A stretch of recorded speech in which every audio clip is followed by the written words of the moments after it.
ক্ষমতায় আসার 2 মাসও এখনও ঠিকমতো হয়নি, তাতেই বিজেপির কর্মীরা বিজেপি পার্টি ছেড়ে পালিয়ে যাচ্ছে। এবং কি বলতেছে শোনাবো আপনাদের, শুনুন।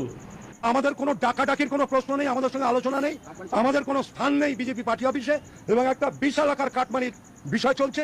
বিধানসভা 121 গোপালপুর 1 নম্বর অঞ্চলের অন্তর্গত। আজ আমি 17 বছর ধরে পার্টি করছি বিজেপি পার্টি। রাজেন্দ্র সাহা ব্র্যাকেটে সমু জেলা সহসভাপতি, ওনার হাত ধরেই করছি পার্টিটা। তো উনি যা 4 তারিখের পরে যে কার্যকলাপগুলো করছে, ওর সঙ্গে গিয়ে বলতে হবে আমাদেরকে ও সঠিক কাজ করছে, ভুল কিছু করছে না। তাহলে আমাদের পার্টিতে জায়গা আছে, না হলে পার্টিতে জায়গা নেই।